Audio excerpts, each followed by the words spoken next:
Hello students, welcome to Edwins. मेरी आवाज आ रही है क्या? प्लीज कमेंट करके बताइए।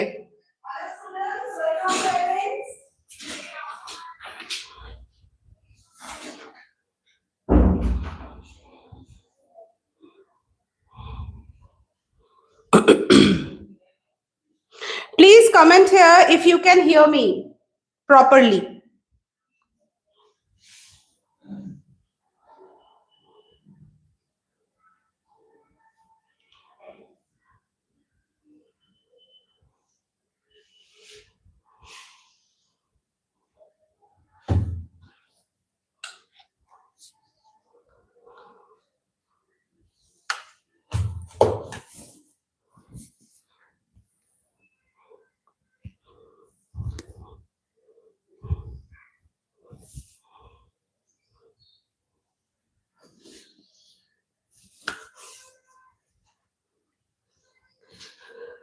Hello students, welcome to Eduins, your only trusted online education platform, and now we are building a very strong base for CBSE Class 10. Okay, now tell me, how is the exam fever? जैसे कि आप लोगों का exam almost is there, कैसा मतलब महसूस हो रहा है? अभी बहुत सारे टेंशन में है, बहुत सारे मतलब चीजें अभी दिमाग में है, वो सब तो है सब कुछ। उसके साथ आप लोग जरूर एडविंस को अपने साथ रखिए ताकि आपका टेंशन, आपका जो स्ट्रेस है वो थोड़ी बहुत मैनेज हो सके, आपके जो डाउट्स है वो थोड़ी बहुत क्लियर हो सके, और जो भी आपको बताना है, जो भी आपको कमेंट करना है, we are always there to assist you. जैसे हम हमेशा बोलते हैं कि कोई दिक्कत हो, कोई भी प्रॉब्लम हो, here is our number, just contact us, WhatsApp us, do whatever you want. हमारा वेबसाइट फॉलो कीजिए, फेसबुक पेज फॉलो कीजिए, हमेशा आपको नया कुछ जरूर मिलता रहेगा वहां पे हर एक सब्जेक्ट के रिगार्डिंग। और हम आ गए हैं सीबीएसई क्लास 10 का और एक लाइव क्लास लेके, सब्जेक्ट मैथमेटिक्स। और हम यहाँ पे जैसे रोज करते हैं प्रीवियस ईयर क्वेश्चन सॉल्व करते हैं, जैसे कि जैसा पैटर्न होता है हमारा सीबीएसई पेपर्स का, वैसे पैटर्न में ही वो जो एमसीक्यूज होते हैं वो सारे हम सॉल्व करते हैं यहाँ पे। और एडविंस में आपको मिल रहा है सीबीएसई बोर्ड क्लास 10 का एक स्ट्रॉन्ग फाउंडेशन कोर्स। ओके, तो जो भी मतलब अभी तक स्केप्टिकल है, जो भी है कि हमको समझ में नहीं आ रहा है कुछ टॉपिक कुछ भी, वो लोग जरूर हमें कांटेक्ट कीजिए। हमारा कांटेक्ट नंबर हमेशा हमारे स्क्रीन में होता है। कोई भी दिक्कत हो, कोई भी क्वेरी हो, we are always there to assist you.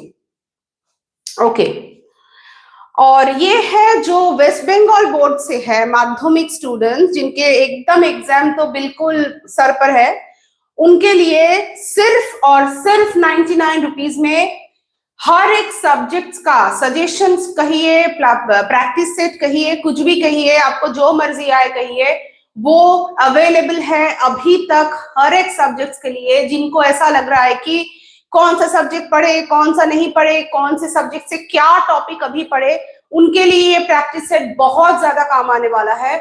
तो please grab it today. CBSE class 10 ये जो है ये आप लोगों के लिए ही है, जो आपके दोस्त लोग हैं, जो आपके फ्रेंड्स हैं, जो भी आपके जो नेबर्स हैं, अगर आपकी क्लास में पढ़ते हैं, आपके कजिन्स हैं, आपके क्लास में पढ़ते हैं, क्लास 10 में पढ़ते हैं, कोई भी सब्जेक्ट्स है, उनको ये चीज ज्यादा से ज्यादा शेयर कीजिए ताकि आप लोगों की तरह वो भी ये लाइव क्लासेस का जो एडवांटेज है वो उठा सके। जैसे आप लोग हमसे कनेक्ट होते हैं वो भी हमसे कनेक्ट हो सके, और हमसे कोई भी उनका भी कोई दिक्कत है, उनका भी कोई क्वेरीज है, उनका भी कुछ प्रैक्टिस वगैरह कुछ भी करना है, वो लोग हमको जरूर कांटेक्ट करें। तो चलिए शुरू करते हैं हमारे क्लास आज से। पहला question, okay, the exponent of 5 in the prime factorization of 3750 is, there are 4 options given. now prime factorization, ये तो बोल ही दिया है कि prime factorization में 5 का जो एक्सपोनेंट है, एक्सपोनेंट मतलब क्या है, जो पावर हम बोलते हैं, जो कि हम जिसको इंडिसेस बोलते हैं, वो चीज तुमको हमसे पूछा है। तो पहले क्या करना है, 3750 का प्राइम फैक्टराइजेशन करना है हमको। तो चलिए 2 से स्टार्ट करते हैं। 18 1875, फिर आएगा 5, 3 37 725, 5, फिर से 5, 5, फिर से 5, 15, फिर से 5, 3। तो अगर हम प्राइम फैक्टराइजेशन करने के बाद इसको उस फॉर्म में लिखेंगे तो हमको क्या मिलेगा, कितने सारे 5s मिले हैं हमको, चारों 5s मिले हैं। तो we can write it as this, 5 to the power 4, 2 into 3 into 5 to the power 4, and hence the exponent of 5 in the prime factorization of this number, 5 का पावर कितना आया यहाँ पे, 4. So the correct answer will be option B, that is 4 here. Okay, जैसे कि बोला ही गया है कि prime factorization of this number, कोई भी नंबर दे उसको प्राइम फैक्टराइजेशन करना पड़ेगा, और जिस नंबर का एक्सपोनेंट मांगा है देखना है कि how many times that number is occurring, तो that will be the exponent of that particular number. Okay, I hope you understand. If you have any doubt, please comment. We'll move to the next one. The graph of a polynomial px cuts the x-axis at 3 points and touches it at 2 other points. जैसे कि we can imagine of a graph cut कर रहा है 3 points में और 2 other point में उसको जैसे कि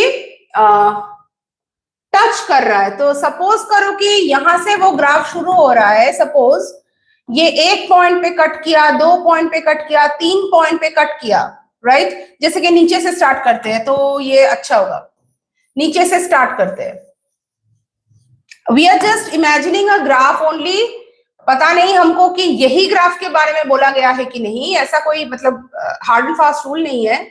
यहां से ये कट किया, 2 3, तीनों बार कट किया, 1 2 3, 3 times, and then it touches the X axis like this 2 times. Suppose this, like this.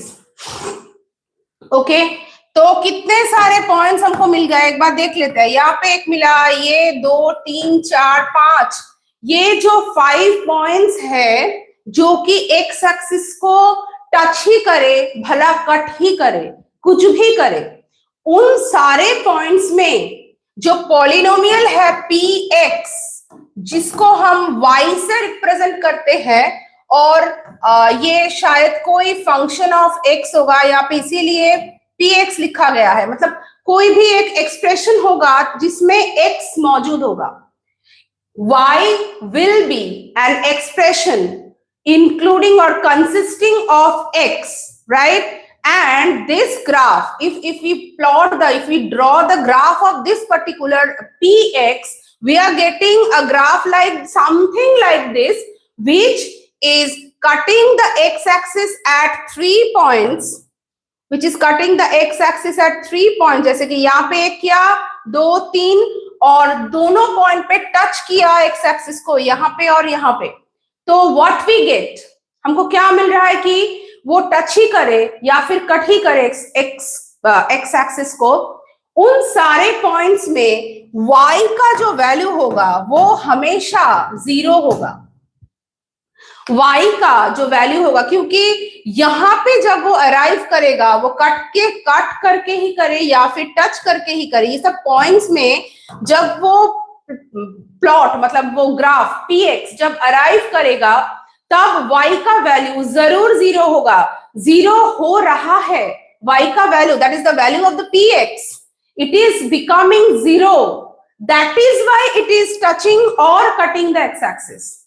ये मतलब you can think it reverse way also, क्योंकि वो 0 ही आ रहा है y का वैल्यू, इसीलिए वो एक्स एक्सिस को टच कर रहा है कि वो मतलब कट कर रहा है, कुछ भी कर रहा है, ठीक है. So as long as it is touching और cutting the X axis, we are getting y as 0.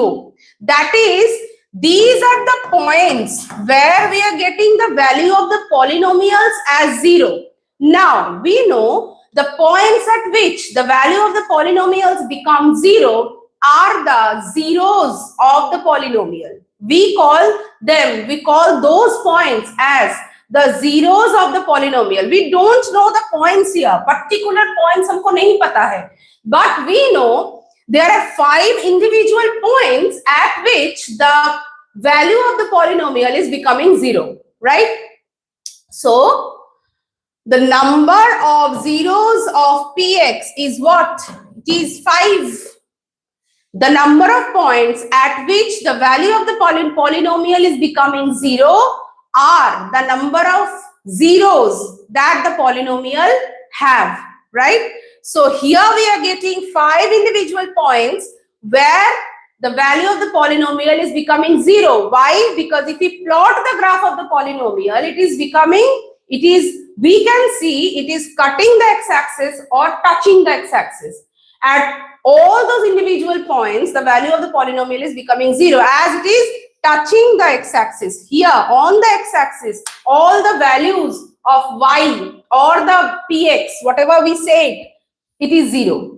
So here there are 5 individual points at which it is becoming 0. The value of the polynomial is becoming 0. Hence, the number of zeros that the polynomial has is 5. Okay? Okay. So let's move on. The value of x and y satisfying the equation this and this respectively are. We need to find out the values of x and y where we are given 2 equations like this. One is this, another is this, 31. These are the 2 equations we need to solve it. Now, since this is an MCQ, it is a 1 mark question. We cannot afford something which we call that the elimination process. We need to multiply this by 33 and multiply this by 32. We cannot afford this much of time. And here is some kind of trick. अगर आप ठीक से follow करें कि numbers कैसे दिए हुए हैं, तो आपको ना एक पैटर्न नजर आएगा. यहाँ पे देखो 32 है, यहाँ पे 33 है, फिर यहाँ पे 33 है, यहाँ पे 32 है. ऐसा क्यों दिया गया? You need to think about that first. इतना बड़ा बड़ा नंबर है वो तो हमको पता चल रहा है, लेकिन there is some kind of pattern in this number, right? So first we need to find out 2 more equations which we are getting from this. Let's see. First, just add them up. Add the equations 1 and 2. See, since this is an MCQ pattern questions, these are the MCQs, you just need to do the rough work and then you need to correct select the correct option. This is your whole job. So यहाँ पे हम कैसे मतलब conventional type में कैसे लिखते हैं, उतने सारे मतलब इतना देखते नहीं है हमारा पेपर में, ठीक है? तो ये जस्ट शॉर्टकट में ये कैलकुलेशन हम कर लेंगे. जब हम सेक्शन बी में जाएंगे, जहाँ पे कन्वेंशनल टाइप क्वेश्चंस है, जहाँ पे एक्चुअली देखा जाता है कि कैसे वो क्वेश्चंस आंसर किया गया है, वो टिपिकली वो लिखा गया है कि नहीं, वहां पे हम कन्वेंशनली लिखेंगे. यहाँ पे we just solve the problem as short as possible, in a short way.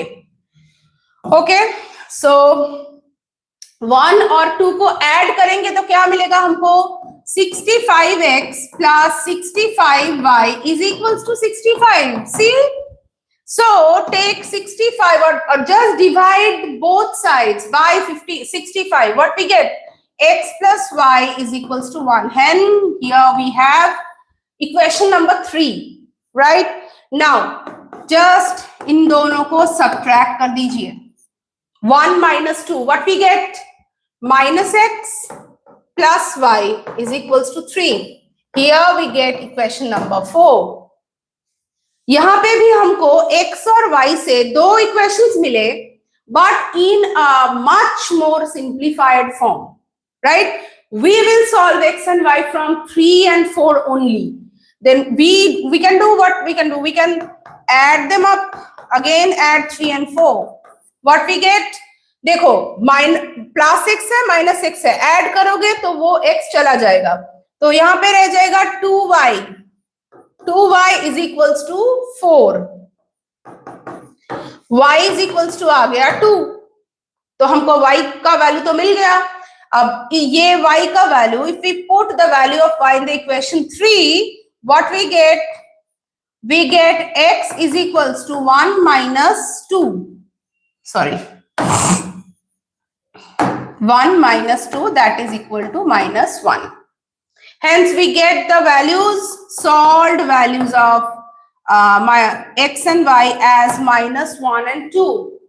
That is option A. Option A, we get option A as our correct answer.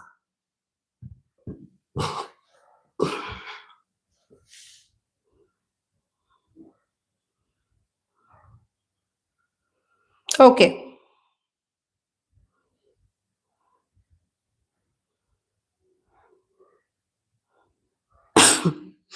Okay, done. Let's move into the next one.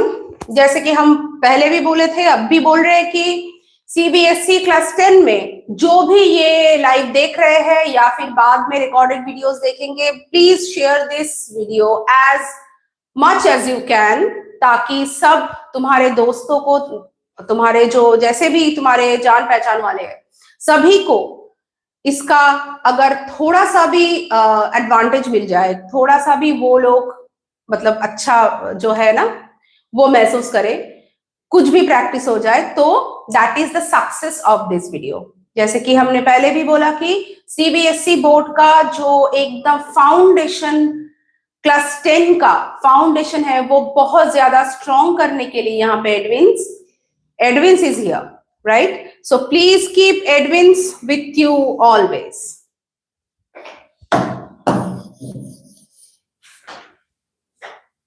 Okay, let's move into the next one. If 3 root 3 0 0 and 3 comma k are the vertices of an equilateral triangle, then the value of k is what? कैसे करेंगे बताओ?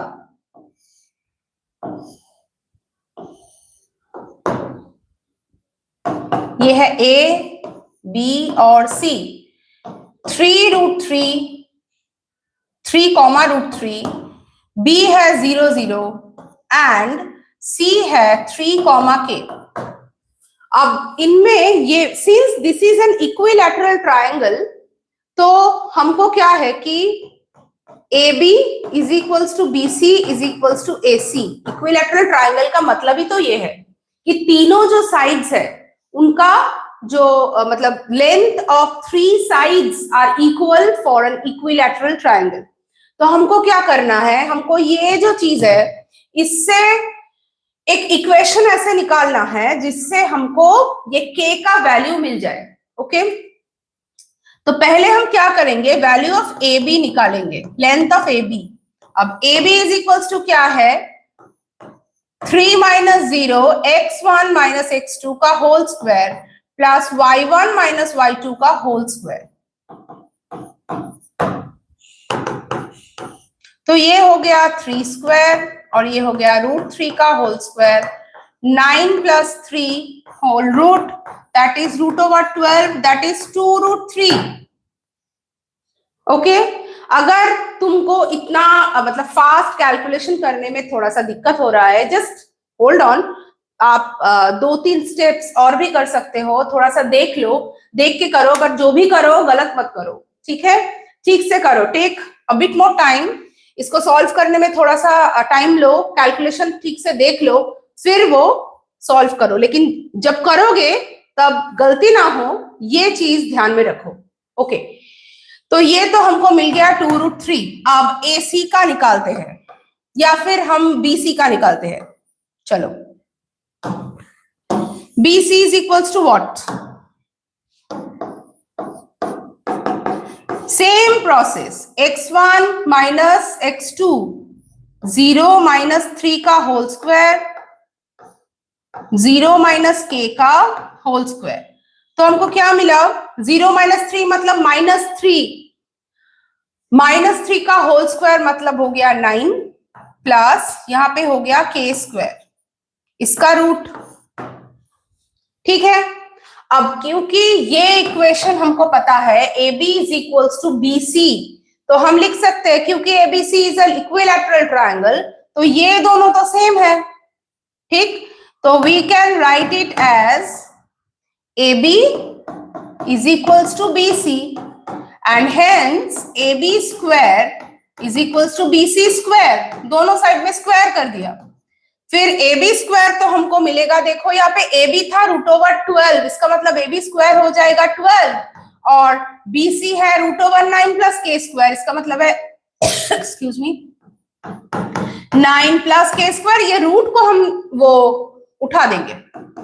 फिर k square becomes 12 minus 9, that is equals to 3, and hence the value of k is equals to √3. So the value of k is equals to plus minus 3, क्योंकि यहाँ पे square root हो रहा है ना, इसलिए +3 प्लस √3 और माइनस √3 होगा। अब प्लस √3 तो हमको यहाँ पे एक पॉइंट मिल ही गया है ना, 3, √3 was already there. So from this solution अगर हम वैसे ही √3 ही लेते तो यही पॉइंट हमको मिल जाता। ये दूसरा अलग से एक पॉइंट हमको लेना है, अलग से एक पॉइंट का जो आइडेंटिटी है वो बनाना है, तो वो हमको मिलेगा कैसे कि अगर हम इसको -√3 ले ले। Okay, so the correct option is option C here, minus of √3. Sharup De, hi ma'am. Yes, hi Sharup. How are you? And from where you are watching the live, please comment.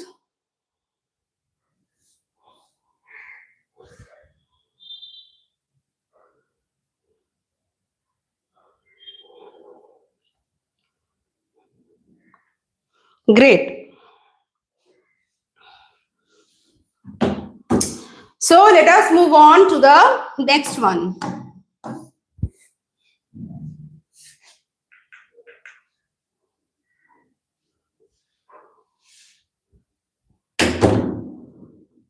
Sharup has commented he is watching this live from Shonamukhi. And where is this place actually situated?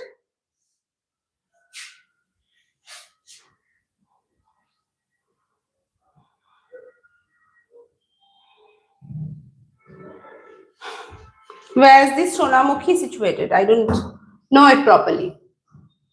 Okay, the probability that the drawn card from a pack of 52 cards is either an ace, neither an ace nor a spade. S भी नहीं होना है और spade भी नहीं होना है। Okay, S नहीं होना है और स्पेड भी नहीं होना है। Okay, Bankura Sonamukhi, very good. And you are from CBSE board class 10. Sharup De, you are from CBSE board class 10. जैसे कि हमको पता है कि there is a pack of 52 cards. 52 cards तो हर एक डेक में होता है। उनमें से क्या होता है, उनमें से 4 कलर्स होते हैं। एक होता है स्पेड, जैसे जो कि ऐसा दिखता है स्पेड। दूसरा क्या होता है, ऐसा एक हार्ट्स होता है रेड कलर का, और फिर एक डायमंड होता है, वो भी रेड कलर का होता है, और एक जो होता है वो क्लब्स होता है, वो ना ऐसे ऐसे फूल की तरह दिखता है, ऐसा कुछ टाइप का दिखता है।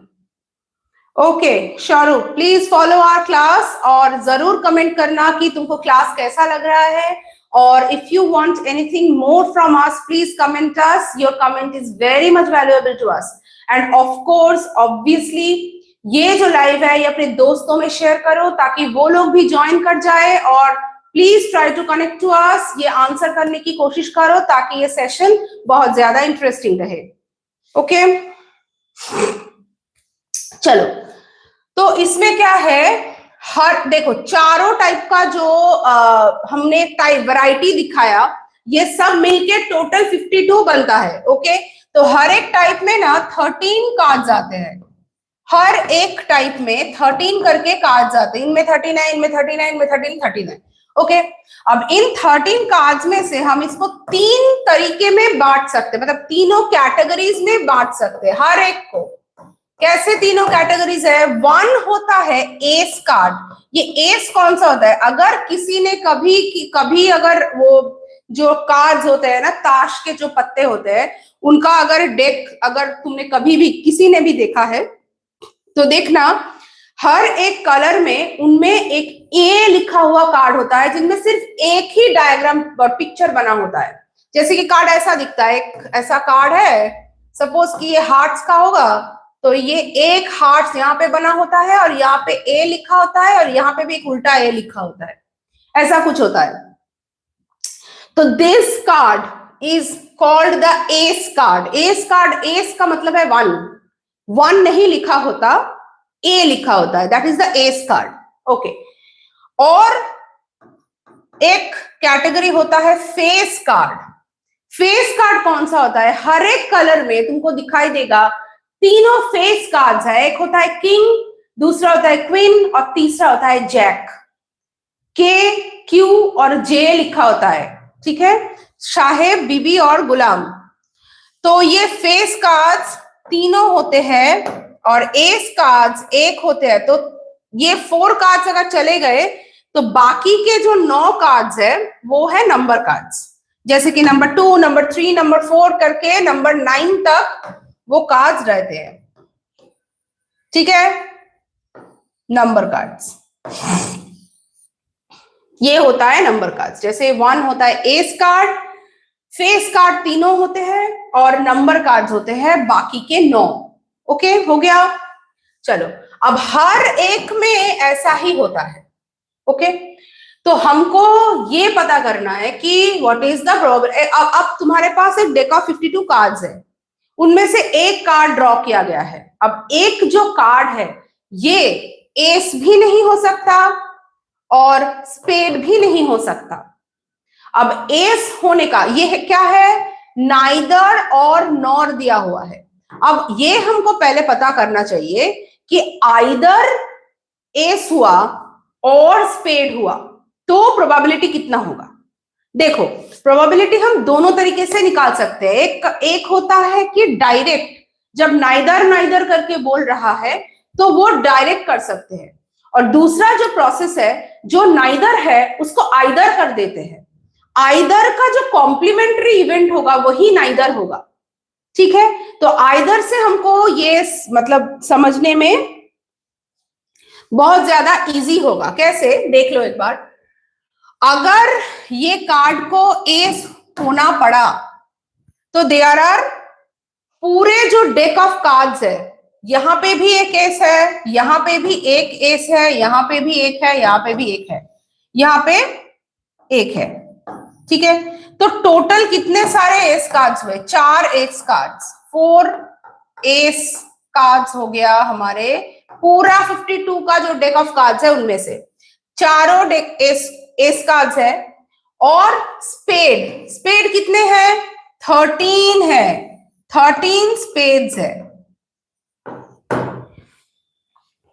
13 स्पेड्स है। ओके, तो हमको क्या करना है? देखो, पहले ये चारों एस कार्ड्स में से अगर एक कार्ड को आना पड़ा तो वो कैसे आ सकता है? 4C1, मतलब चारों में से एक आएगा 4 वेज में। कितने में से? 52 टोटल जो कार्ड्स है उनमें से 52 टोटल कार्ड्स में से ए स्क्वायर्ड चारों में से ही एक आना है, तो उसका प्रोबेबिलिटी हो गया 4/52। ए स्क्वायर्ड आने का प्रोबेबिलिटी, नाइदर नहीं आइदर, अफर्मेटिव मतलब पॉजिटिव वाला। अगर ए स्क्वायर्ड आना है तो प्रोबेबिलिटी होगा ये। और दूसरा क्या है, स्पेड कार्ड अगर आना है, स्पेड कार्ड अगर आना है तो भी वो 13 से एक आना पड़ेगा। ये जो 13 स्पेड कार्ड्स है ना, उनमें से ही एक आना पड़ेगा, तो उसका प्रोबेबिलिटी होगा 13 डिवाइडेड बाय 12। अब क्योंकि ये आइदर और करके दिया हुआ है, और का मतलब हम समझते हैं यूनियन, यूनियन और उसका जो यहाँ पे इंप्लीकेशन होता है वो होता है प्लस, क्योंकि ये दोनों ही एक्सक्लूसिव इवेंट्स है। ओके, तो इसका क्या हो जाएगा, देखो ये टोटल करोगे तो 52 17 बाय 52। अब इसका कॉम्प्लीमेंट्री लेना पड़ेगा। टोटल प्रोबेबिलिटी तो 1 है, तो probability that neither ace nor spade, वो क्या होगा, टोटल जो प्रोबेबिलिटी है उनमें से ये सब्ट्रैक्ट कर दिया जाएगा। तो इसका क्या मतलब हो गया, 52 माइनस 17 कितना आता है, 35/52। Option B is the correct answer, 35/52। Okay, समझ में आया। पहले हमने किया व्हाट इज दिस, ये क्या निकला हमारा, प्रोबेबिलिटी ऑफ आइदर एस और स्पेड। आइदर एस कार्ड है और स्पेड है, उसका प्रोबेबिलिटी है ये एस कार्ड का प्रोबेबिलिटी और ये स्पेड का प्रोबेबिलिटी। क्योंकि यहाँ पे और है तो हमने प्लस किया, तो ये प्लस करके हमको ये मिला। ठीक है, अब क्या करना है कि ये आइदर और दिया हुआ है, लेकिन हमको तो निकालना है नाइदर नॉर, मतलब इसका कॉम्प्लीमेंट्री इवेंट हमको निकालना है। अब कॉम्प्लीमेंट्री हम कैसे निकालते हैं, जो प्रोबेबिलिटी निकालता है उसको 1 से, टोटल प्रोबेबिलिटी जो होता है 1, उससे हम सब्ट्रैक्ट करते हैं।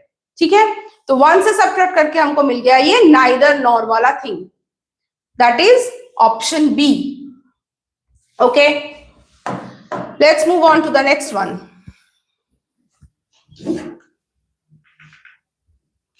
If cot theta is 1/√3, find the value of this. This is very easy. हमको सिर्फ ये वैल्यूज याद रखना है। cot theta is equals to 1/√3. इसका मतलब cot theta is equals to cot of what? 60 degree, जो theta is equals to 60 degree. तो sec square theta plus cosec square theta, मतलब sec square 60 degree plus cosec square 60 degree. तो sec square 60 degree, सेक 60 का value कितना है, अब पहले सोचो कि कॉस 60 का वैल्यू कितना है, 1/2, तो सेक का हो गया 2 स्क्वायर, और कोसेक 60 का वैल्यू क्या हो गया, 2/√3 होल स्क्वायर। तो 4 प्लस 4/3, 16/3। ओ सॉरी, नहीं ये तो 2/√3 है। Find the value of sec square theta plus cosec square theta. I think there is a discrepancy in the equation, क्योंकि यहाँ पे 9 तो कभी भी नहीं आएगा। 1/√3, cot theta is 1/√3, so cot theta is equals to cot 60 degree, तो theta is equals to 60 degree and hence sec square 60 degree plus cosec square 60 degree। इसका तो सिर्फ वैल्यू मतलब पुट करना है। sec 60 का वैल्यू हो गया 2 और cosec जो 60 डिग्री है उसका वैल्यू हो गया 2/√3। अब इसको स्क्वायर करेंगे तो 4 plus 4/√3, 12 plus 16/3। I think there is a problem in the options, 16/3 will be the answer. छोड़ो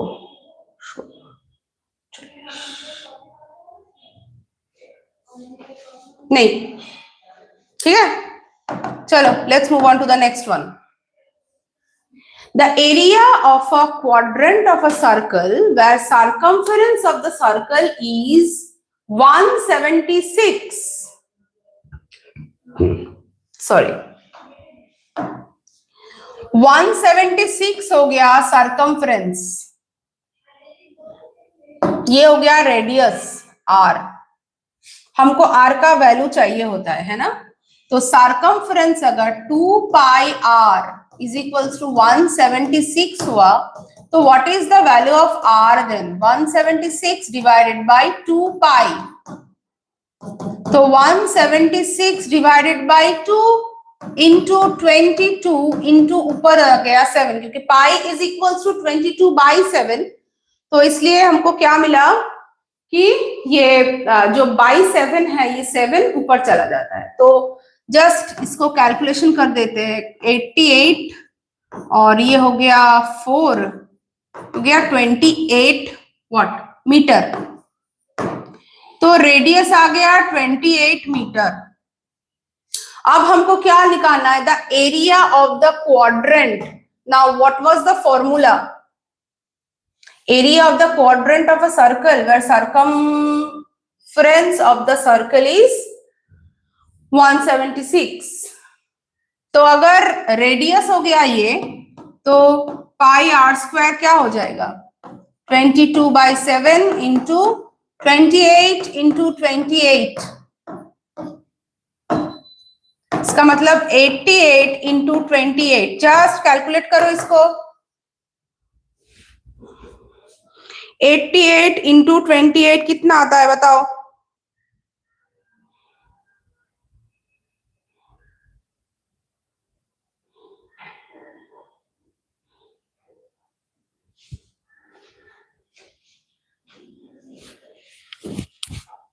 से metre square.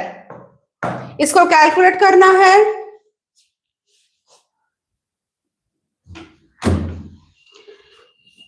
To 464 sorry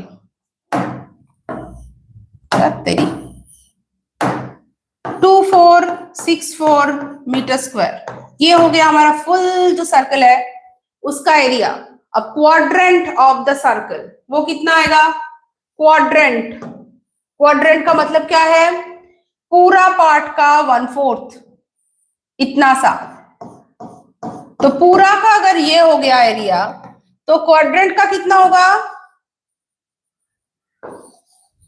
quadrant area of the quadrant of the circle. Quadrant मतलब 1/4 इंटू 2464. अभी इसको कैलकुलेट करो, इतना metre square. ये तो 6 से कुछ आएगा, तो 6 से तो एक ही है, 616. तो यही होगा answer. You don't need to further calculate this, क्योंकि ये 4, अगर 4 से इसको तुम कैंसिल आउट करोगे, when you are taking it to the lowest term, ये 4 से जब तुम इसको डिवाइड करोगे ना, ये 6 से ही स्टार्ट होगा. और ये तो एकदम हो ही रहा है ऐसे ही 616. तो 6 से तो एक ही ऑप्शन स्टार्ट हो रहा है, तो वही होगा आंसर. इसमें कोई दिक्कत नहीं है. ओके चलो.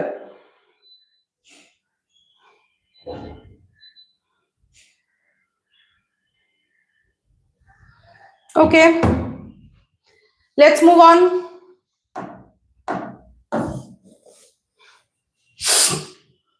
चलो. For an event E, probability of E plus probability of E complement is equals to X. Then the value of X cube minus 3 is what? Probability of E plus probability of X. E complement is equals to X. अब देखो, this is a kind of a tricky question, but it is very easy.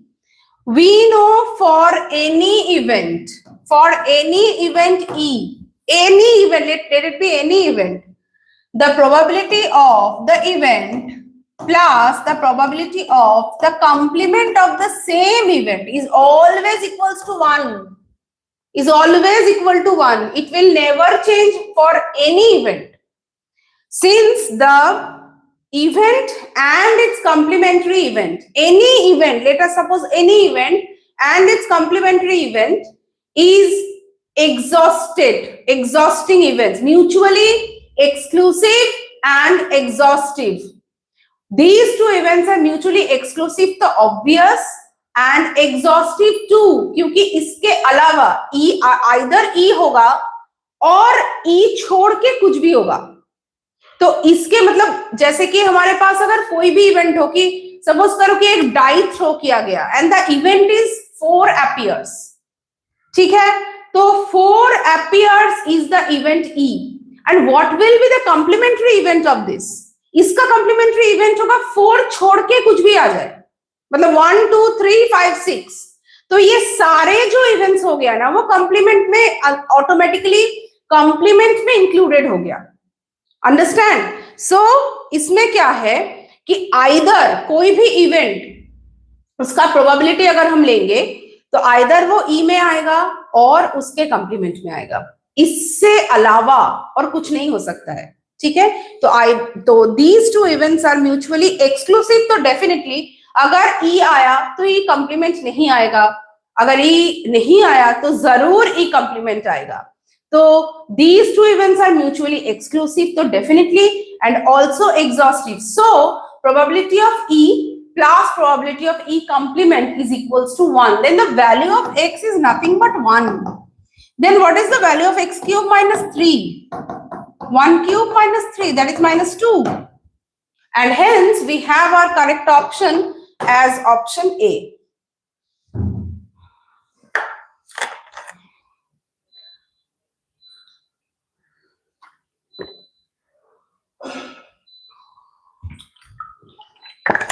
Okay, let's move on to the next one.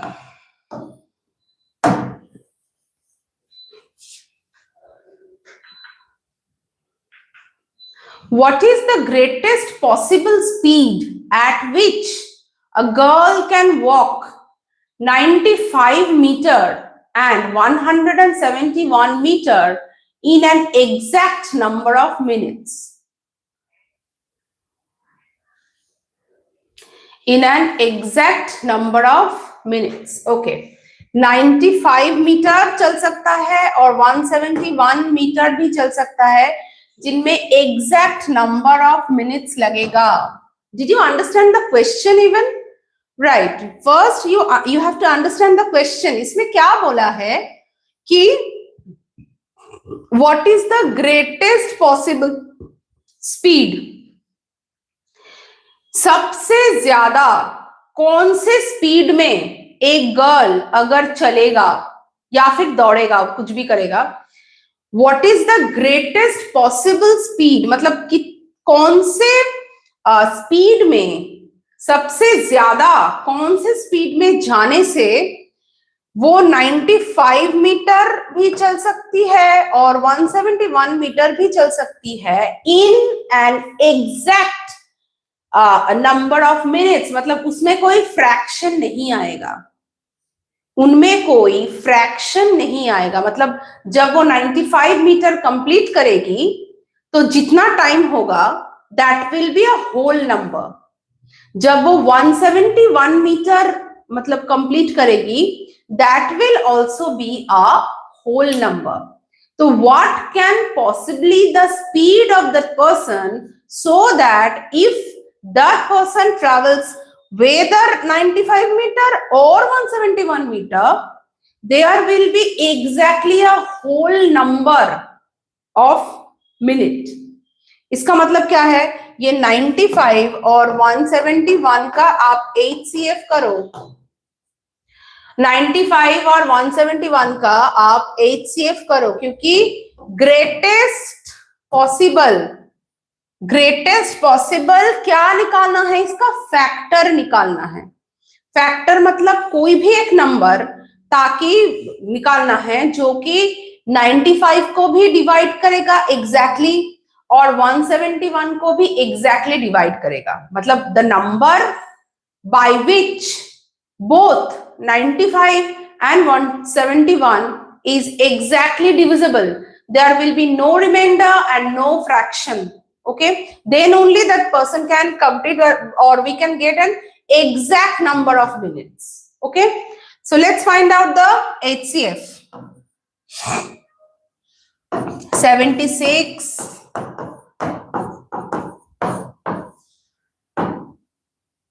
19, 4.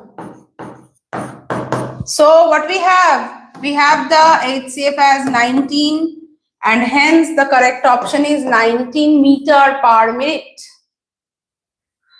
19 meter per minute.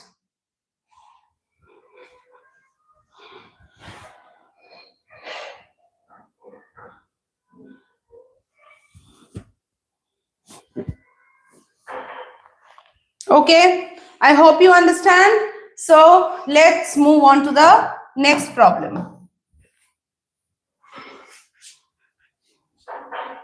Okay, now see in the figure the graph of a polynomial px is shown. I hope everybody can see the graph.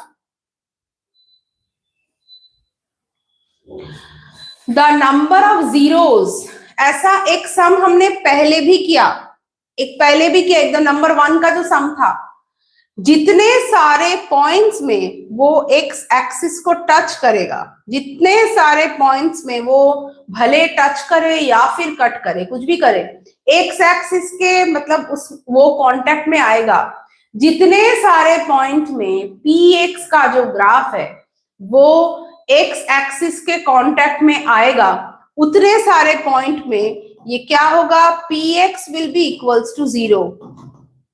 P X यहाँ पे भी equals to 0 है और P X यहाँ पे भी equals to 0 है. क्योंकि पी एक्स इक्वल्स टू 0 है इसीलिए ये एक्स एक्सिस के ऊपर है. यहाँ पे पी एक्स 0 नहीं है, यहाँ पे भी नहीं है, यहाँ पे भी नहीं है, इसीलिए वो एक्स एक्सिस के ऊपर नहीं है.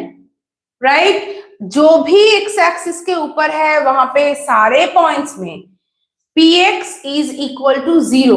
Now if we need to find out the number of zeros, we need to find out the number of points at which the graph has touched or cuts the x-axis in both ways. So here we can see there are 3 points, 3 distinct points at which the graph is cutting the x-axis. Okay, so we can say that there are 3 zeros of the polynomial. There are 3 zeros of the polynomial.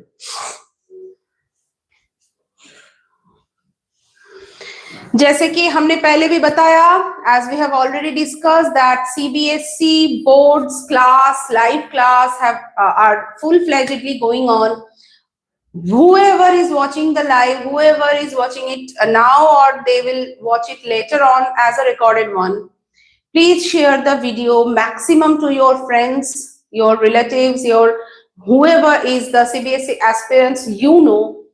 And since we are here to build a strong foundation of CBSE class 10, we are requesting you to please connect to us. You will be surely benefited. Okay, so let's move on to the next one.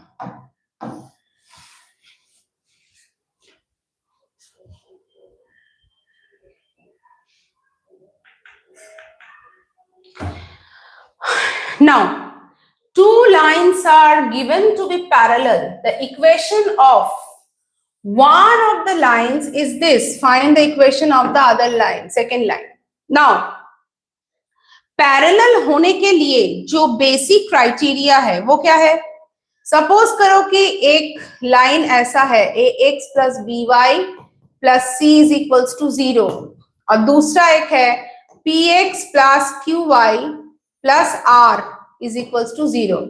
Now, to be parallel, these 2 lines to be parallel, what is necessarily required? It is required that a by p B by Q is not equals to C by R. मतलब ये जो दोनों का coefficients है, दोनों equations में x का जो कोएफिशिएंट है और y का जो कोएफिशिएंट है वो दोनों इक्वल होगा, उसका रेशियोज इक्वल होगा, लेकिन जो कांस्टेंट टर्म्स होगा वो जरूर अनइक्वल होगा। अब क्वेश्चन आ सकता है, हो सकता है तुम्हारे दिमाग में कि मैम अगर ये कांस्टेंट टर्म भी इक्वल हो गया तो क्या होगा? तो क्या होगा? तो वो पैरेलल नहीं होगा, वो दोनों लाइन कोइंसिडेंट होगा, मतलब सेम आइडेंटिकल एक ही लाइन है। दोनों का जो मतलब इक्वेशंस है वो उसका x का जो कोएफिशिएंट है, y का जो कोएफिशिएंट है और जो कांस्टेंट टर्म्स है, तीनों का रेशियो अगर सेम आ जाए तो these two lines will be coincident, मतलब एक के ऊपर एक है, same straight line. Okay, just a scalar multiple, one is just a scalar multiple of the other. Okay, लेकिन अगर ये है कि इसका इन दोनों का जो रेशियोज है वो जो कांस्टेंट टर्म का रेशियो है उनसे अलग है, लेकिन ये दोनों सेम है, then we say that, say this is equation 1 and equation 2, line 1 and line 2 are parallel. These two lines are parallel. Besh. Okay. Now 3x minus 2y is equals to 5. It is given to us. 3x minus 2y plus 5 is equals to 0. This is given to us. We need to find out the parallel lines from these four options. So, which one to take? This is 8y. 8 देखो यहाँ पे जो चारों options है उसमें 8y दिया हुआ है, तो अगर इसको 8y होना पड़ा तो इसको हमको 4 से मल्टीप्लाई करना पड़ेगा। Let us multiply the equation by 4.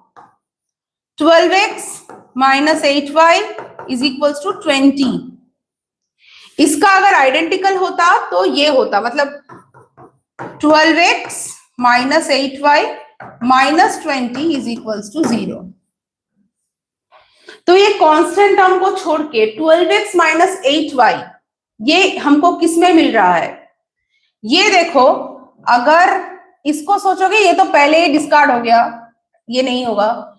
यहाँ पे दोनों में माइनस है, माइनस को अगर कॉमन ले लेंगे तो ये प्लस हो जाएगा, तो इसको भी हमने डिस्कार्ड कर दिया, और यहाँ पे तो ऑलरेडी प्लस दिया हुआ है तो इसको भी हमने डिस्कार्ड कर लिया। रह गया तो ये इसको अगर हम थोड़ा सा सिंप्लीफाई करेंगे तो माइनस को अगर कॉमन लेंगे तो हो जाएगा 12x minus 8y, that is equals to 7, and hence we can write it as 12x minus 8y। यहाँ पे माइनस, मतलब यहाँ पे अगर माइनस लिखेंगे तो राइट साइड में माइनस नहीं होगा,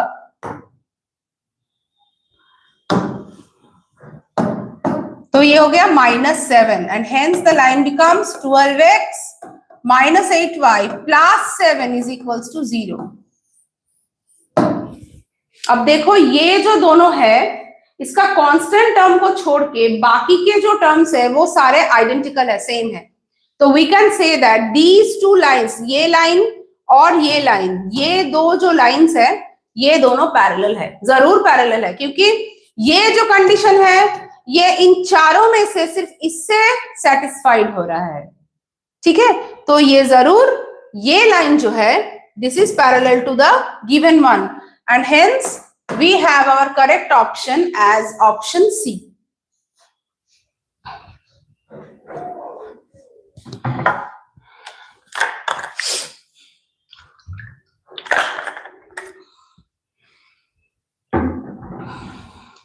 Okay,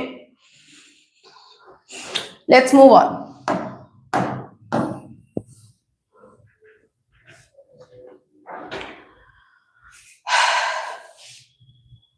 Three vertices of a parallelogram ABCD are 1, 4, -2, 3 and 5, 8. The ordinate of the fourth vertex, ordinate one होता है, एक होता है एब्सिसा, एब्सिसा का मतलब होता है, एब्सिसा का मतलब होता है एक्स, और ऑर्डिनेट का मतलब होता है वाई। दोनों को मिला के ऐसा एक पेयर बनता है एक्स कॉमा वाई। तो we need to find out the ordinate.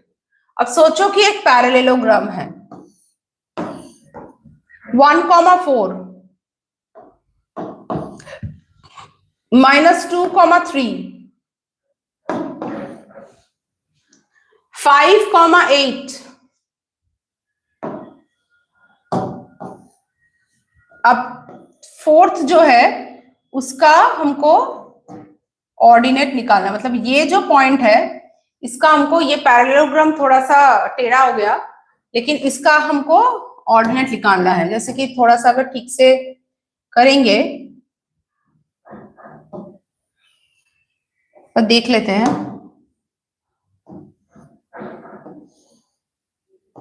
उसका हमका ऑर्डिनेट निकालना, मतलब ये जो पॉइंट है, ये सपोज करो कि x कॉमा वाई है, इसका ऑर्डिनेट हमको निकालना। अब पैरेललोग्राम में क्या चीज है, इसका क्या प्रॉपर्टी होता है, इसका जो ऑपोजिट साइड्स है वो हमेशा इक्वल होता है।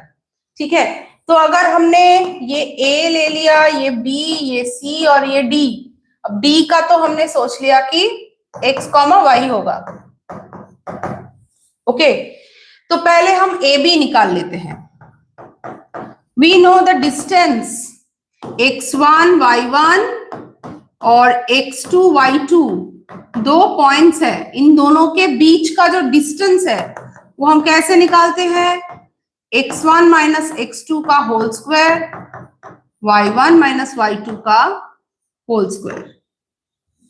ओके, तो AB जो है 1 माइनस +2 का होल स्क्वायर प्लस 4 माइनस 3 का होल स्क्वायर, 3 स्क्वायर मतलब 9 प्लस 1 √10। तो AB जो है वही होगा CD। तो CD अगर हम निकालेंगे, C है 5,8, तो 5 माइनस x का whole square plus 8 minus y का होल स्क्वायर। इसको अगर थोड़ा सा सिंप्लीफाई करेंगे तो क्या आएगा, 25 minus 10x plus X square plus 64 minus 16y plus Y square. अब 64 और 25 को ऐड अप करेंगे तो आ गया 89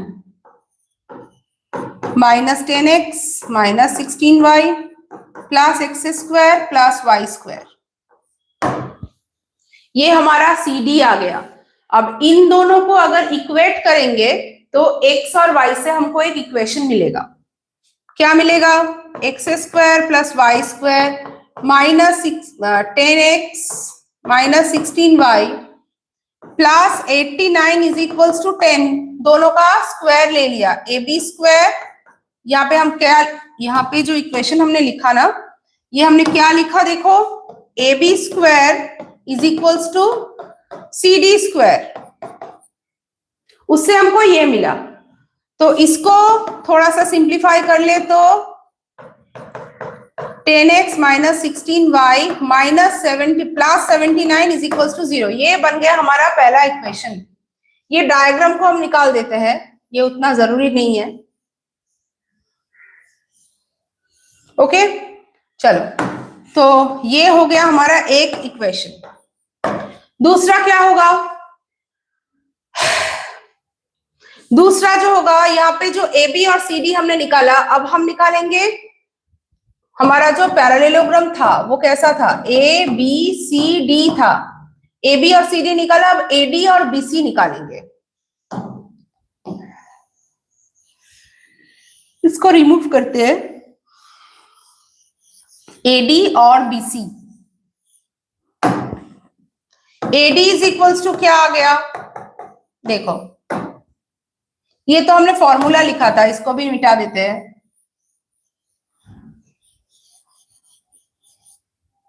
देखो AD, A और D को मिला के, A और D मतलब x, y, तो 1 माइनस x का होल स्क्वायर 4 माइनस y का whole square.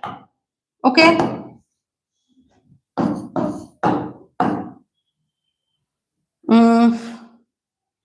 1 minus 2x plus X square 16 minus 8y plus y square. Okay, AD और BC, B और C, -2 माइनस 5 का होल स्क्वायर 3 माइनस 8 का whole square, -7 का whole square मतलब 49, यहां पे हो गया 5 25, 4 1 1 6 7 रूट ओवर 74. सेम वे में AD square is equals to BC square हम निकाल लेते हैं. ये दोनों को इक्वेट करेंगे तो हमको मिलेगा, इसको थोड़ा सा सिंप्लीफाई कर लेते हैं पहले की तरह. ये हो गया 17 minus 2x minus 8y plus X square plus Y square. तो इसको अगर हम यहाँ पे लिखेंगे तो कैसे लिखेंगे? स्क्वायर को मतलब रूट ओवर को उठा के X square plus Y square minus 2x minus 8y plus 17 is equals to 74. अभी 74 को इस साइड में लाएंगे तो X square plus Y square minus 2x minus 8y minus ये हो गया 7 और ये हो गया 5. 57 is equals to 0. Now we get our equation 2. We need to solve equation 1 and 2 to find out x and y. Now this will be your homework.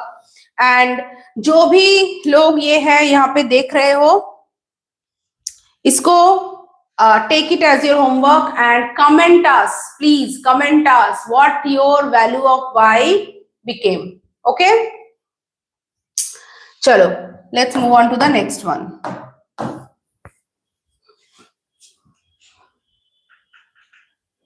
In triangle ABC, AB is equals to half of DE. Then the two triangles are congruent but not similar, similar but not congruent, neither or both.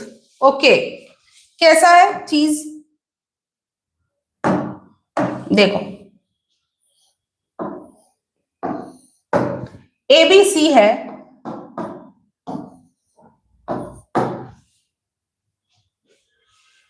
Okay, यहां पे DE. Now BC is equals to half of DE. तो हमने क्या किया? हमने ABC लिया और triangle ADE लिया. इन दोनों ट्रायंगल्स में से दोनों ट्रायंगल कॉन्ग्रुएंट होगा, कॉन्ग्रुएंट नहीं होगा, क्योंकि एक ट्रायंगल तो this is half, okay, side जो है ये तीसरा जो साइड है ये हाफ है, मतलब ये छोटा है ट्रायंगल. तो अगर दोनों ट्रायंगल का जो साइज है वो अगर मतलब सेम नहीं है, साइज अगर सेम नहीं है तो they cannot be congruent. What they can be is similar. जैसे कि सोचो कि जो मैप्स, जो इंडिया का एक मैप है और इंडिया का जो कॉन्टिनेंट ओरिजिनल में है, दोनों कॉन्ग्रुएंट नहीं है, दोनों तो एक चीज नहीं है. मतलब एक तो बहुत बड़ा है और दूसरा तो एक पेपर पे आ जाता है. ठीक है, what is then, what is here the relation between them is they are similar. मतलब क्या है? वहां पे जो लेंथ, जहां का जो लेंथ है, सपोज कि वहां पे गैंजेस रिवर का जो ओरिजिनल लेंथ है मैप में जो दिखाया गया है वो एक पर्टिकुलर रेशियो में है हर एक चीज का. सिर्फ जो मैप है, मैप के साथ जो ओरिजिनल कॉन्टिनेंट है उनका जो साइज है, size is in a particular ratio, they are not same but in a particular ratio. अगर ये रेशियोज इक्वल होता गया तो हम उसको क्या बोलेंगे, सिमिलर बोलेंगे। They are not congruent, so this are similar but not congruent. अब सिमिलर क्यों है, सिमिलर इसलिए है क्योंकि ये एंगल तो दोनों में से कॉमन है, दोनों एंगल्स में से कॉमन है, इसके साथ ये एंगल सेम है। क्यों, क्योंकि ये और ये पैरेलल है और ये ट्रांसवर्सल है, राइट? तो ये हो गया इसका सेम, और सिमिलरली ये एंगल भी इसका सिमिलर है। These two are parallel and this is transversal, so ये सिमिलर हो गया। सिमिलर है इसलिए वो दोनों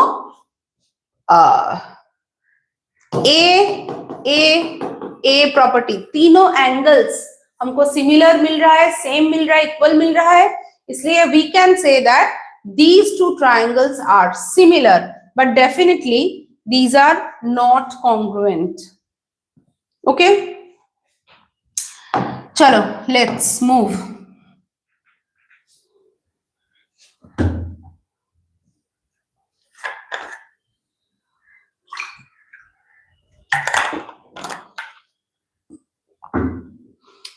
In a triangle ABC right angled at B, sine A का वैल्यू दिया हुआ है तो वैल्यू ऑफ कॉस C निकालने को बोला है। Let us first draw the triangle. Angle B में इसका राइट एंगल है ABC। साइन A मतलब अगर ये एंगल को स्पेसिफाई किया गया तो ये हो गया हमारा परपेंडिकुलर। ये हमेशा याद रखना, राइट एंगल ट्रायंगल में जो एंगल राइट एंगल्ड है उसके ठीक ऑपोजिट साइड में हमको मिलता है हमारा हाइपोटेनस। अगर ये ट्रायंगल ऐसे बनाया गया, ऐसे अगर बनाया गया तो which one is the hypotenuse? Since this is the right angle, this is the hypotenuse. ये हमेशा याद रखना, ओके? जो एंगल राइट एंगल है उसके ठीक ऑपोजिट साइड में हमारा होता है हाइपोटेनस, और जो स्पेसिफाइड एंगल है उसके ऑपोजिट साइड में हमारा परपेंडिकुलर होता है। अगर साइन ए का निकालना है तो we can not take this as perpendicular. Perpendicular ये तब होगा जब सी का निकालेंगे। स्पेसिफाइड एंगल जो भी बोला जाएगा उसके ऑपोजिट वाले साइड हमारा परपेंडिकुलर होगा। ये भी जरूर याद रखना, क्योंकि these are the basic things which we often miss and for which we actually have our marks deducted. These are the एकदम बेसिक थिंग्स। करके तो आए थे, ये तो इजी था, मार्क्स क्यों नहीं मिला? क्योंकि ये बेसिक थिंग्स हमको याद नहीं थी, ठीक है? तो ये you need to just care a little bit about. बेश, तो ये हमारा हाइपोटेनस है और ये हमारा परपेंडिकुलर है। तो अगर हमको बोला कि sine A is equals to 7/25, तो we can write this side as 7k, k as a common ratio, and this is 25k. And now we need to find out this. This is what? This is base. For this angle, this is the base. Now we will have to find out AB. 25k square minus 7k square. That is 625k square minus 49k square. तो subtract करने से हमको मिलता है, यहाँ पे मिल गया 6,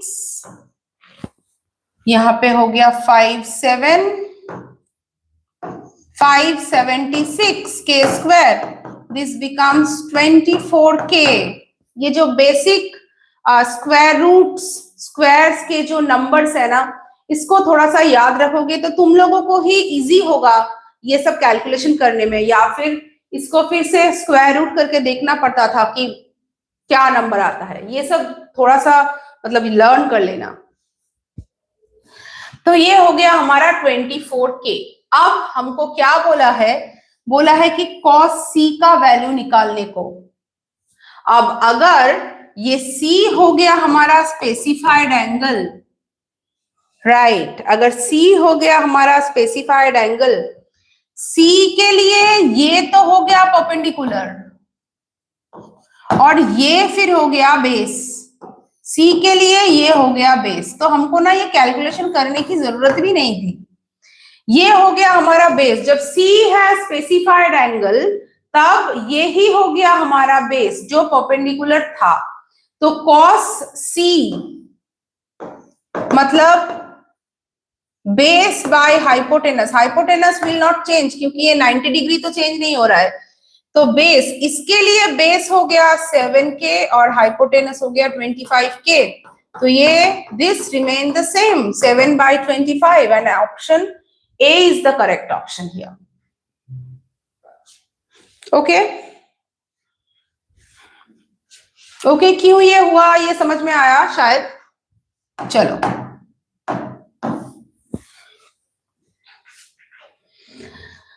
the minute hand of a clock is 84 centimeter long. The distance covered by the tip of the minute hand from 10:10 to 10:25 मतलब कितना हुआ, 10:25 AM तक गया 10:10 से। इसका मतलब इन्होंने 15 मिनट्स ट्रैवल किया, मतलब 15 मिनट्स गया। 15 मिनट्स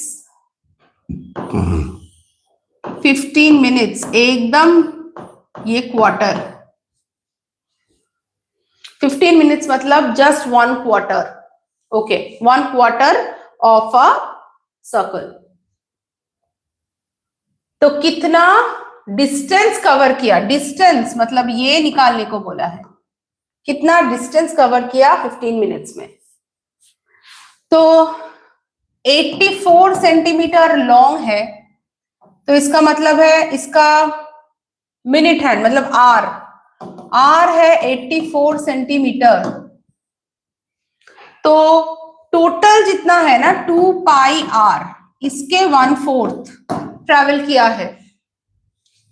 तो 2π का मतलब है दिस और r का मतलब है 84 डिवाइडेड बाय 4।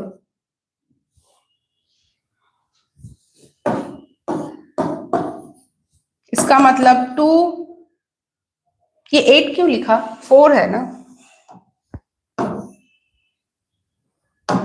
डिवाइडेड बाय 4, ये हो गया 2।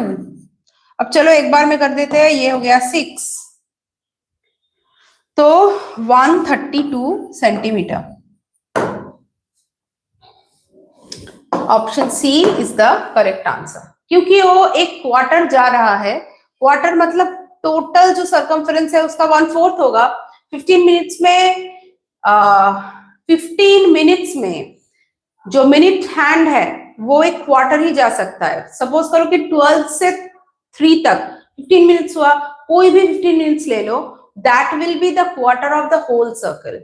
ओके, सो ये टोटल जो सर्कमफरेंस है 2πr उसका 1/4 होगा, right?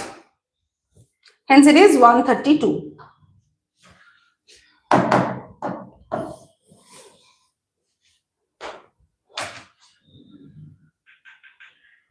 The probability that the drawn card from a pack of 52 cards is neither an ace nor an spade. Okay, so same question has been repeated. Don't need to answer this. 3 alarm clocks ring their alarms at regular intervals of 20, 25 and 30 minutes respectively. If they first beep together at 12 noon, at what time they will beep again for the first time? क्या है, तीनों alarm clocks है, वो क्या करता है ना, वो बीप्स करता है। वो पहला जो है पहला जो है वो बीप किया, उसके 20 मिनट्स बाद सेकंड वाला करेगा, उसके 25 मिनट्स बाद थर्ड वाला करेगा, उसके 30 मिनट्स बाद फिर पहला वाला करेगा, ऐसे करके वो रेगुलर इंटरवल्स में वो बीप्स करते हैं, तीनों अलार्म्स। अब 12 नून में एक साथ उन्होंने एक साथ बीप किया। अब फिर से ये इंटरवल्स में बीप करता रहेगा। नेक्स्ट वो लोग कब फिर से एक साथ बीप करेगा, that is your required question. ये सारे टाइप के सम जो है वो हम कैसे करते हैं, हम कॉमन एक मल्टीपल निकालते हैं।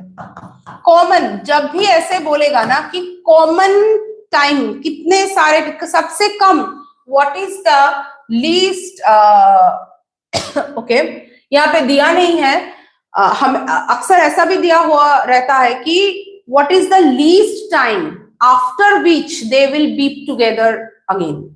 Okay, so what is the least, least मतलब ही हमको क्या करना है ना, हमको एलसीएम करना है तीनों का। तो 5 4 5 6, यहाँ पे एक और जाएगा 2 2 5 3, तो चलो 5 इंटू 2 इंटू 2 इंटू 5 इंटू 3, तो ये हो गया 10, ये हो गया 10, 100 300 मिनट्स।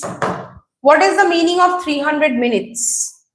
कितना होता है? 60 से अगर डिवाइड करोगे 5 आवर्स, 5 घंटे के बाद, मतलब अगर 12 नून में एक बार उन्होंने बीप किया एक साथ, तो आफ्टर 5 आवर्स मतलब एट 5 PM, 12 नून में किया था ना, तो फिर शाम को 5 बजे वो लोग फिर से एक साथ बीप करेंगे।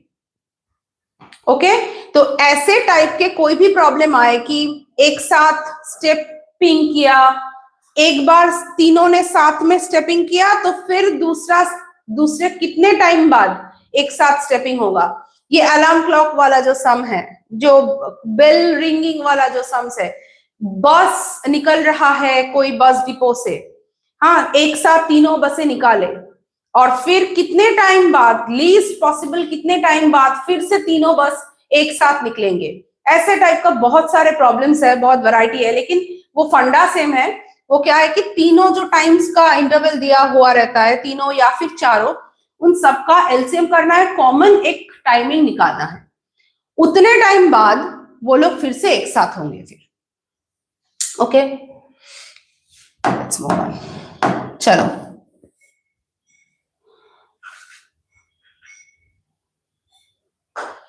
a quadratic polynomial, the product of whose zeros is 5 and sum of whose zeros is 8. Quadratic polynomial कौन सा होगा जिनका दोनों जीरोस का सम होगा 5 और प्रोडक्ट होगा 8। तो देखो, अगर ये हुआ हमारा स्टैंडर्ड फॉर्म ऑफ पॉलिनोमियल और उनके दो जीरोस अल्फा और बीटा हुआ, तो we can say sum of the zeros as alpha plus beta is equals to minus b by a, यहां से, और प्रोडक्ट क्वाड्रेटिक है ना, इसलिए product of the zeros alpha beta is equals to c by a। Okay, तो इनमें से देखो अभी क्या है कि अल्फा और बीटा हमको आना है 5 और अल्फा बीटा आना है 8। इसका मतलब एक्स स्क्वायर का तो कोई मतलब कोएफिशिएंट तो है नहीं, मतलब ए तो है नहीं। फिर बी को हमको क्या होना है, -5 होना है। जो बी वाला टर्म है ना, वो जो ये वाला टर्म है, इसको हमको -5 होना है, क्योंकि ये अगर प्लस हुआ तो यहाँ पे एक माइनस आना चाहिए। अगर यहाँ पे माइनस नहीं है तो फिर यहाँ पे माइनस होगा, अदरवाइज ये बैलेंस नहीं होगा, राइट। और ये जो C है, ये C को 8 होना पड़ेगा और ये पॉजिटिव में ही होना पड़ेगा क्योंकि ये प्लस है, ठीक। तो इसका मतलब देखो, ये क्राइटेरिया कौन से में सॉल्व हो रहा है, 8 जो है ये पॉजिटिव होएगा और अल्फा बीटा जो पॉजिटिव है, इसका मतलब बी टर्म जो है वो नेगेटिव होगा। ये वाला सिर्फ ये थर्ड ऑप्शन में ही पॉसिबल है, ऑप्शन सी। एक बार चेक कर लो, यहां से अगर हम निकालेंगे, के को थोड़ा सा हम अवॉइड करते हैं क्योंकि के सारे के साथ मल्टीप्लाइड फॉर्म में है। यहां से अगर हम सम ऑफ द जीरोस निकालेंगे तो माइनस बी बाई ए मतलब 5। देखो माइनस बी बाई ए होता है, तो यहाँ पे ऑलरेडी माइनस है, तो माइनस बी बाई ए हमारा 5 आएगा, और प्रोडक्ट ऑफ द रूट्स होगा मतलब जीरोस होगा alpha beta that is equals to 8।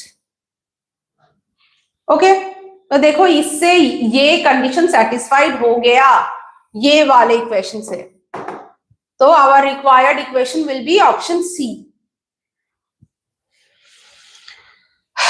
Okay, great.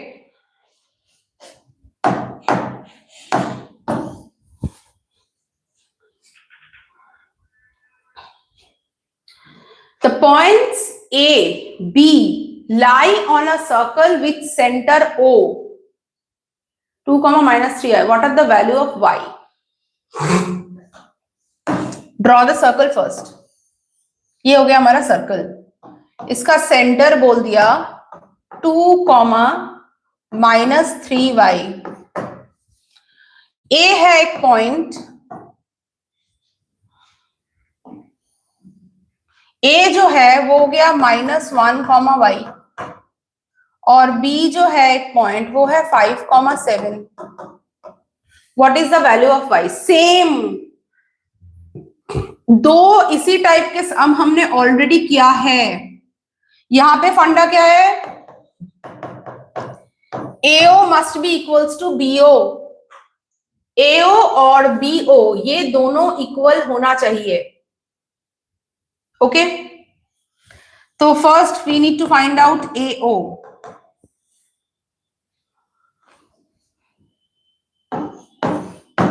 -1 -2 whole square plus y plus 3y उसका होल स्क्वायर, मतलब 3 स्क्वायर 9, 4y स्क्वायर, ओ सॉरी हाँ 4y का होल स्क्वायर मतलब 9 प्लस 16y स्क्वायर। ये हो गया हमारा AO। BO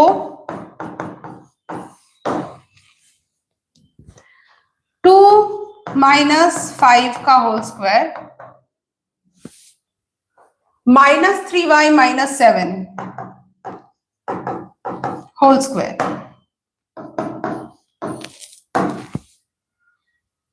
देखो तो ये हो गया -3, तो ये भी हो गया 9 प्लस, इसको अगर सॉल्व करेंगे तो 9y स्क्वायर माइनस 3 सत्ते 42 42 प्लस 42y प्लस 49, तो 9y square plus 42y plus 58। अब इन दोनों को इक्वेट करना है। 9 plus 16y square AO square is equals to BO square और OB square. 9y square 42y 58।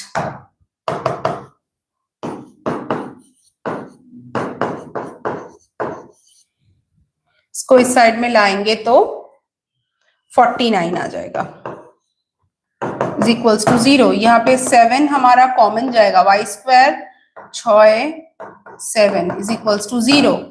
अब देखते हैं y square minus 7y plus y minus 7 is equals to 1, middle term, तो y माइनस 7 एक हो गया और एक हो गया y प्लस 1 इक्वल्स टू 0। अब इन दोनों को अगर हम 0 से इक्वेट करेंगे इंडिविजुअली तो y का वैल्यू आएगा 7 और -1। देखो 7 और -1, hence option B is the correct answer here. Option B is the correct answer.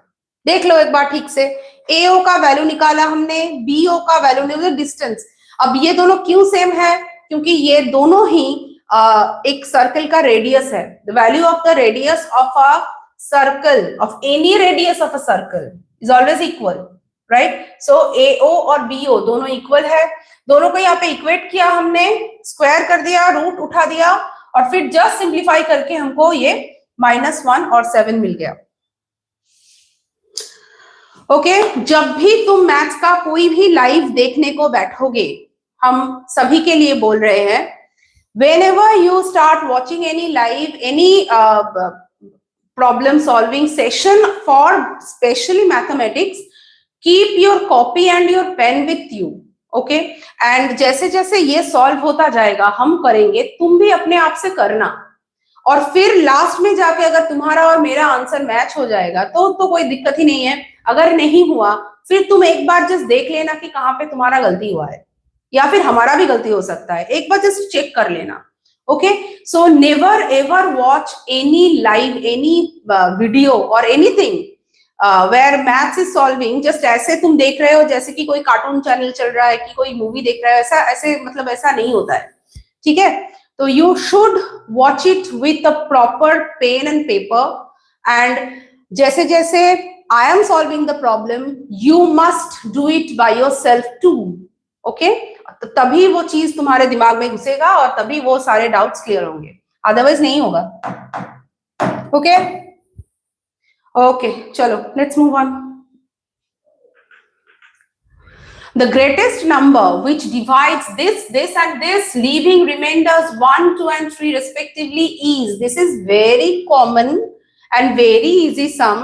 I will again keep this for your homework, and I want answers from everybody who are watching this video. Please do it by yourself. बहुत easy है, ये तीनों remainders है, ये just I'm giving you a hint, ये तीनों reminders है, ये तीनों को इन तीनों से मतलब डिफरेंस निकालना है, सबट्रैक्ट करना है और फिर तीनों का कॉमन फैक्टर निकालना है, कॉमन फैक्टर निकालना है। Okay, please do it by yourself, and कौन सा आंसर आया, क्या आंसर आया, please comment me on my comment section. I hope you enjoyed the live, और ये फिर से हम बता रहे हैं कि ये जो लाइव है, ये जो वीडियो तुम जो लोग ऐसे देख रहे थे या फिर कोई भी बाद में देखोगे as recorded video, share it maximum with your maximum friends जो कि क्लास 10 में है, एस्पिरेंट्स है, शायद उनको भी कुछ हेल्प आ जाए। और Eduins is here for making the foundation for class 10, for aspirants, for board aspirants, okay? So हमेशा हमारे साथ जुड़े रहिए, और कोई भी दिक्कत है, कोई भी डाउट्स है, कुछ भी है, मतलब ये सारे सम से अगर ना भी हो, कोई दूसरे में भी से हो, तो भी आप लोग हमसे पूछ सकते हैं। हमारा जो कॉन्टैक्ट्स है, कॉन्टैक्ट नंबर्स है, जो भी सारे चीजें हैं वो हमारे स्क्रीन पे अभी दिया हुआ है।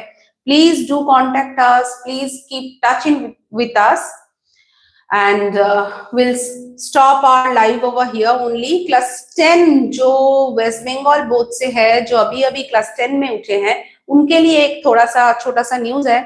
उनके लिए हमारे जो क्लासेस है वो अभी स्टार्ट हो गया है, जो मतलब लाइव सेशंस है, 1-to-1 सेशंस है, वो लोग हमारे कोर्स को ले सकते हैं यहाँ पे। अगर आप लोगों में से कोई भी है जिनके कोई जान पहचान वाले क्लास 10 के वेस्ट बंगाल बोर्ड में है, प्लीज ये न्यूज उनको कन्वे कीजिए ताकि वो भी हमारे साथ जुड़ सके। Please do give them our contact numbers and tell them to visit our website for any other queries. We will come back shortly with another video.